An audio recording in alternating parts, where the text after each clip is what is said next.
This right here is a company called Lincoln National. It's a fairly large life insurance firm that's quite literally so old that when it was started, the founders actually asked Abraham Lincoln's son whether it was okay to use his father's likeness in their company branding. He agreed, and over the past 117 years, Lincoln National has grown to be the 5th largest life insurance company in all of America.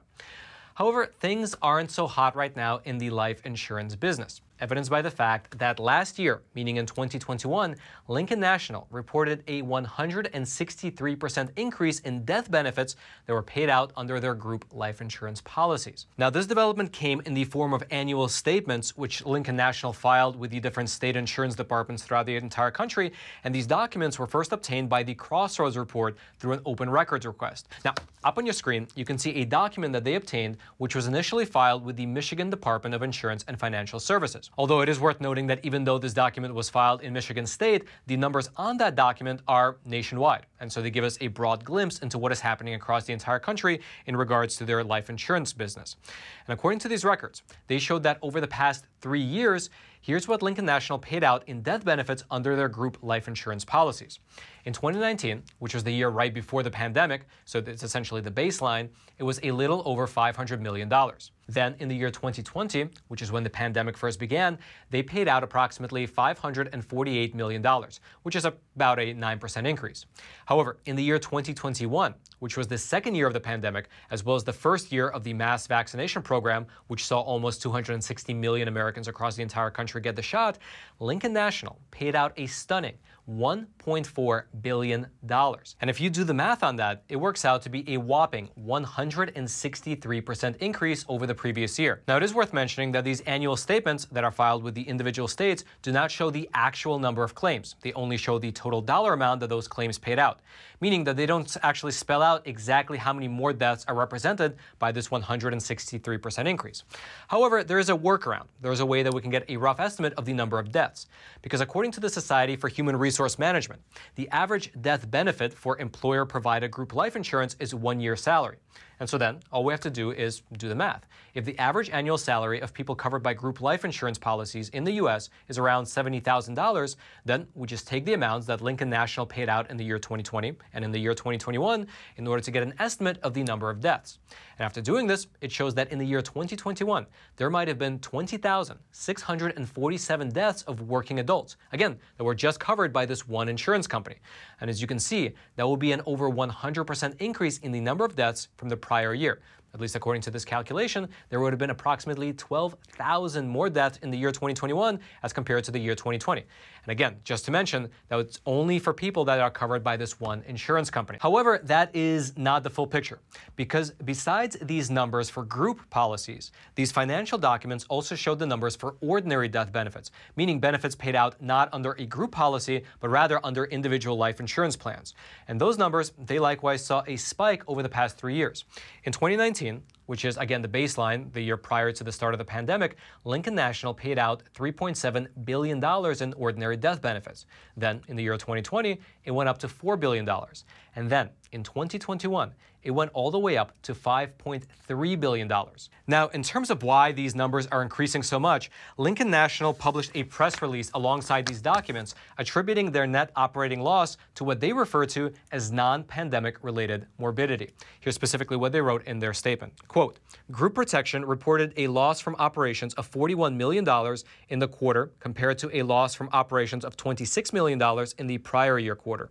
This change was driven by non-pandemic related morbidity, including unusual claims adjustments and less favorable returns within the company's alternative investment portfolio. The total loss ratio was 88% in the current quarter compared to 87% in the prior year quarter, with the increase driven by unfavorable non-pandemic related morbidity and unusual claims adjustments. Now, I wanted to mention that the term morbidity is officially defined as, quote, the condition of suffering from a disease or medical condition. And so, taking that definition into consideration, what the statement appears to be saying is that this spike in the number of deaths has to do with non-COVID related or non-pandemic related diseases.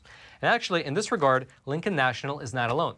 That's because not only did Prudential Insurance, as well as Northwestern Mutual, likewise show a significant increase in the number of deaths, but also, according to another investigation that was likewise conducted by Crossroads Report, there's a life insurance company based out in Indiana called OneAmerica. which saw deaths spike by approximately 40% in the year 2021, specifically among people aged 18 to 64, otherwise known as the working age population. Now, OneAmerica is a giant $100 billion insurance provider that has likewise been around for a long time, for the past 145 years.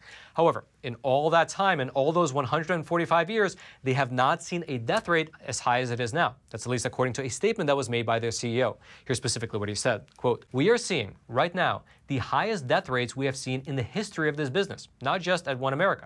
The data is consistent across every player in that business. The increase in deaths represents huge numbers, and it's not elderly people who are dying, but primarily working age people 18 to 64 who are the employees of companies that have group life insurance plans through OneAmerica. And what we saw just in the third quarter, we're seeing it continue into the fourth quarter, is that death rates are up 40% over what they were pre-pandemic. Just to give you an idea of how bad that is, a 3 sigma or a 1 in a 200-year catastrophe would be 10% increase over pre-pandemic.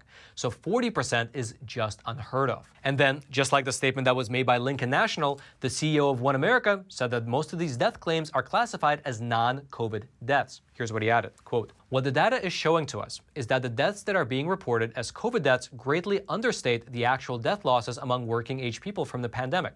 It may not all be COVID on their death certificate, but deaths are up just huge numbers." Now, naturally, the next logical question would be what exactly is leading to such a large uptick in non-COVID related deaths? Because initially, when I saw these deaths, well, I thought that these might be comorbidities, people dying from some underlying condition that was exacerbated by COVID. However, according to these statements, that does not appear to be the case, because these insurance companies are making the specific claim that these deaths are non-COVID and non-pandemic related deaths. And so what exactly is going on? Well, it's not clear. And of course, I don't get into speculation. I only report to you the facts. And the facts are, according to these documents, that Lincoln National is seeing a 163% increase in death benefits, while OneAmerica is seeing a 40% increase in the number of deaths. If you'd like to comb through these documents for yourself, or if you'd like to read the original investigative pieces from Crossroads Report, I'll throw all those links down into the description box below this video so you can peruse them for yourself. And all I ask in return is that you take a super quick moment to smash that like button so this video can be shared out to ever more people via the YouTube algorithm. And also consider subscribing to this channel as well. That way you can get this type of honest news content delivered directly into your YouTube feed every single weekday. And now I wanted to show you this coin right here. This right here is an American Walking Liberty 1 ounce gold coin. And typically I order at least one of these from our sponsor, American Hartford Gold, every single month. The reason I do so is because, as you likely know, the inflation rate in this country is the highest that has been in, the last 40 years now. Everything like the price of food, the price of housing, the price of gas is absolutely going through the roof. And in fact, market experts like the CEO of JP Chase, he's not only predicting a recession, but he's even using words like unprecedented economic hurricane. And so listen, I absolutely do not give you any financial advice, but I would recommend that you do what I do, which is pick up the phone and call American Hartford Gold. Their super friendly staff can help you diversify your portfolio by either getting physical gold and physical silver delivered directly to your doorstep like I do, or deposited directly into your IRA and your 401k accounts. They make the entire process super simple. And actually, besides me, they have an A+ rating with the Better Business Bureau with quite literally thousands of satisfied clients around the country. And best of all, to our viewers, to the viewers of Facts Matter, they are currently throwing in $2,500 worth of free silver on your first qualifying order. So giving them a call is an absolute no-brainer. So pick up the phone and call 866-242-2352. That's 866-242-2352. Or text Roman to 65532. Their link will also be down in the description box below. And now let's head on back to the studio. And now lastly, on a topic that's a bit related to what we discussed earlier. Last week, over on Epoch TV, we published a phenomenal interview between myself and the president of Open the Books, which is a government watchdog group. And in that interview, he explained to us how his organization successfully obtained documents from the NIH showing that in a 10-year time span, government scientists like Dr. Fauci, Dr. Collins, and so on received somewhere between $350 to $400 million in royalty payments. Take a look. $350 million to $400 million worth of these third-party royalties were paid. We don't know who paid them. They redacted, they blanked out the company paying the royalty. They also redacted the payment amount to the individual scientist, and they redacted the invention, the number of the patent or the license number. So why are they redacting information? NIH needs to come clean with the American people. We need to be able to follow the money. We need to be able to see the gory details. Now, if you'd like to check out that awesome interview in its glorious entirety, you can do so over on Epoch TV, our awesome no-censorship video platform. I'll throw the link. It'll be right there at the very top of the description box. And then, until next time, I'm your host, Roman from the Epoch Times. Stay informed. Most importantly, stay free.